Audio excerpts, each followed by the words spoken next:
चलिए आज का जो टॉपिक है उसको देखते हैं।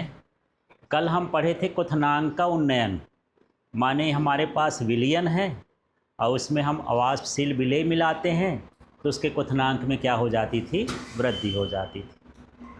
ठीक है, इस गुण का उपयोग करके हम विलेय का क्या ज्ञात कर सकते हैं, मोलर द्रव्यमान। तो कैसे ज्ञात कर सकते हैं इसको समझना है। सीधा सीधा क्वेश्चन आ जाता है कि क्वथनांक के उन्नयन से विलेय के मोलर द्रव्यमान की गणना करिए। यदि साथ में पूछ दिया कि क्वथनांक का उन्नयन क्या है तो पहले परिभाषा लिख देना, उसके बाद ये कर देना। ठीक, अब इसमें कैसे करते हैं, तो सबसे पहले यहाँ पर हम मोललता की परिभाषा से ये सूत्र लिखेंगे। ये सूत्र हमको कैसे मिल गया, आप मोललता में पढ़े थे। यदि मैं सिंपल सा सूत्र लिखूं तो m बराबर n/1 किलोग्राम विलायक। 1 किलोग्राम विलायक में मोलों की संख्या, विलेय के मोलों की संख्या को क्या कहा जाता है, मोललता। ठीक है, लेकिन जनरली विलायक है तो किलोग्राम मन लेकर के हम ग्राम में लेते हैं, इसलिए यहाँ पर हम 1000 लिख दिए।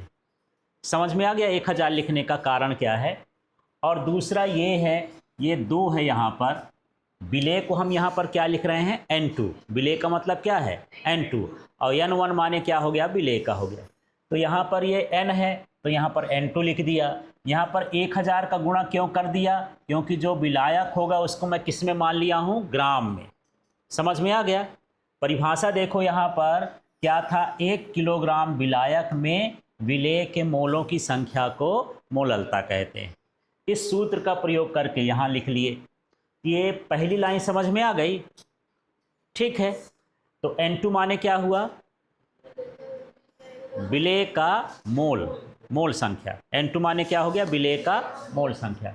W1 बताओ, विलायक का भार या द्रव्यमान। ठीक है, और 1000 ये है ग्राम में, ये भी किस में है, ग्राम में। इसलिए आगे का स्टेप देखना, यदि हम मोलों की संख्या निकालते हैं तो मोलों की संख्या का सूत्र क्या होता है भाई, मोलों की संख्या का सूत्र देख लो। यहाँ पर होता है W/m, है ना, माने यहाँ पर हो गया उसका द्रव्यमान और बटे में क्या होता है, मोलर द्रव्यमान। उससे हमको क्या निकलता है, मोलों की संख्या। तो मुझको किसके मोलों की संख्या दी है, N2 माने किसका मोल है, विलायक का, विलेय का, किसका है, विलेय का। यही सूत्र लगाया हूँ, केवल W2 में क्या लिख दिया हूँ, M2, और गुणे में 1000 है तो 1000 बटे में W2 हो गया, W1 हो गया। जो लिखा है वैसे लिख देंगे, केवल यहाँ पर चेंज हो रहा, इसकी जगह पर हम क्या लिख रहे हैं, ये लिख रहे हैं। ठीक, अगले स्टेप में देखना, ये जो बटे का M2 है, देख रहे हो बटे का M2, ये बटे का M2 कहाँ आ जाएगा, नीचे।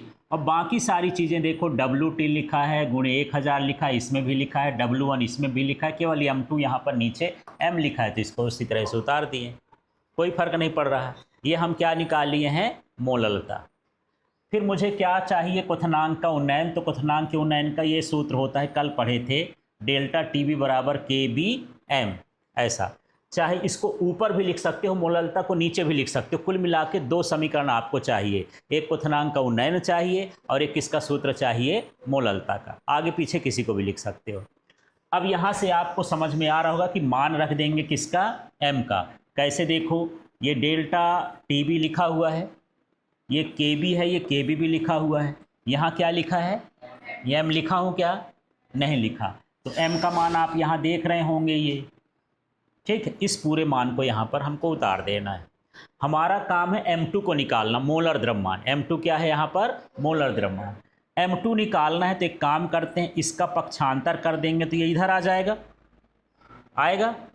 यहाँ पर KB लिखा है तो KB हो गया, W2 1000, ये W1 ये, और ये जो डेल्टा TB है इसका पक्षांतर करेंगे तो यहाँ पर ये क्या हो जाएगा, डेल्टा TB। यहाँ डेल्टा भी लिख लेना है। इस तरह से हम मोलर द्रव्यमान निकाल सकते हैं। तो अब इसमें जो सूत्र आए हैं वो सभी सूत्रों के बारे में लिख देते हैं जहाँ करके। M2 माने क्या हुआ, मोलर द्रव्यमान। KB माने क्या हो गया, हाँ, क्वथनांक उन्नयन स्थिरांक। और W2 क्या कहलाया, विलेय का द्रव्यमान। ये क्या है? सिर्फ विलेय का द्रव्यमान। डेल्टा टीबी क्या कहलाया? क्वथनांक में उन्नयन। और W1 क्या कहलाया? विलायक का द्रव्यमान। ये लाइन समझ में आ गई? चलिए इसको एक बार मैं यहाँ पर निकाल के बता दूं आपको कैसे कैसे निकालेंगे।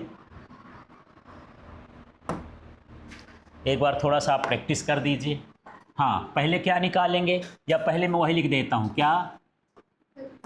क्वथनांक का उन्नयन। बताओ सूत्र क्या होता है?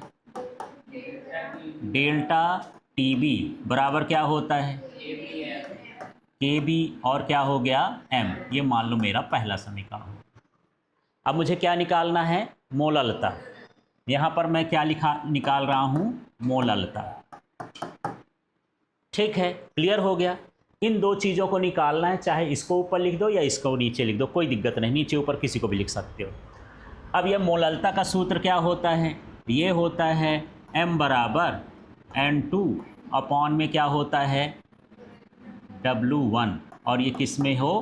किलोग्राम, है ना। परिभाषा में पढ़ेंगे तो क्या पढ़ेंगे? 1 किलोग्राम, 1 का मतलब क्या होता है? विलायक। 1 किलोग्राम विलायक में 2 माने क्या हो गया? विलेय, और n माने हो गया मोलों की संख्या। तो क्या कहा जाता है? मोललता कहा जाता है। अब इसको थोड़ा सा बढ़ा देते हैं। ये मैं लिख देता हूँ N2 और गुणे में क्या लिख दूँ? 1000। अब मैं लिख दिया W1। 1000 इसलिए क्योंकि इसमें जो मैं द्रव्यमान रखूँगा, मोलर द्रव्यमान, वो ग्राम में होता है, इसलिए इसको भी किस में बदलना पड़ता है? ग्राम में। ठीक है, आगे और बढ़ जाएं। N2 को क्या लिख सकते हैं बताओ? W/m सूत्र होता है। सूत्र क्या होता है? W/m। जहाँ भी n होगा, मोलों की संख्या माने द्रव्यमान बटे मोलर द्रव्यमान, तो क्या होना चाहिए बताओ? W2 अपॉन में क्या हो जाएगा? M2, और गुणे में क्या हो गया? 1000, और बटे में क्या हो गया? W1। जैसे मैं यहाँ बगल बगल में लिख दिया हूँ, आप नीचे भी लिख सकते हो, कोई दिक्कत नहीं, चाहे जैसा लिख दो। अब इसको थोड़ा सा और जमा के लिख देता हूँ। ये M2 कहाँ आ जाएगा? बाकी सारी चीज़ लिख दो तो क्या हो जाएगा? W2 गुणे क्या हो गया? 1000, बटे में क्या हो जाएगा? M2 नीचे आ गया, और क्या हो गया? W1। ये मान लेता हूँ दूसरा समीकरण। ठीक है, अब हम क्या करेंगे? समीकरण 1 में समीकरण 2 का क्या रख देंगे? मान। ठीक है, तो यहाँ लिख सकते हैं समीकरण 1 व एवं 2 से, चाहे मान रखने पर जैसा भी लिखना हो आप लिख देना, शब्द यहाँ बना देना। तो देखो इसको अब देखते जाना है। क्या लिखूँ मैं यहाँ? डेल्टा टीबी बराबर क्या हो जाएगा? KBM। ठीक है, अब ये हो गया डेल्टा टीबी, ये हो गया KB। अब यहाँ क्या लिखा है? M। यही वाला सूत्र लिख दिया हूँ, चाहो तो लिखो, ना लिखो, ये दोबारा हो गया, ज़रूरत नहीं है। ठीक है, M का मान रख देता हूँ, तो क्या लिखूँ? W2 बटे गुणे में क्या हो गया? 1000, बटे क्या हो जाएगा? M2 गुणे क्या हो गया? W। ठीक है, निकालना क्या है इसमें? M2 निकालना है, तो इसको भर बचाएंगे, बाकी सबका क्या कर देते हैं? पक्षांतर। क्या हो जाएगा बताओ? M2 लिख दिया, बाकी सबको उतारते जाओ। KB लिखा है, KB उतार दिया। गुणे क्या हो गया? W2 गुणे क्या हो गया? 1000, बटे M2 की जगह ये आ जाएगा डेल्टा टीबी, इसका पक्षांतर करेंगे तो क्या हो जाएगा? डेल्टा टीबी, और गुणे में क्या हो गया? W1। इस सूत्र से हम क्या निकाल सकते हैं? विलेय का मोलर द्रव्यमान। M2 माने विलेय का मोलर द्रव्यमान हो गया। इस तरह से निकालना है।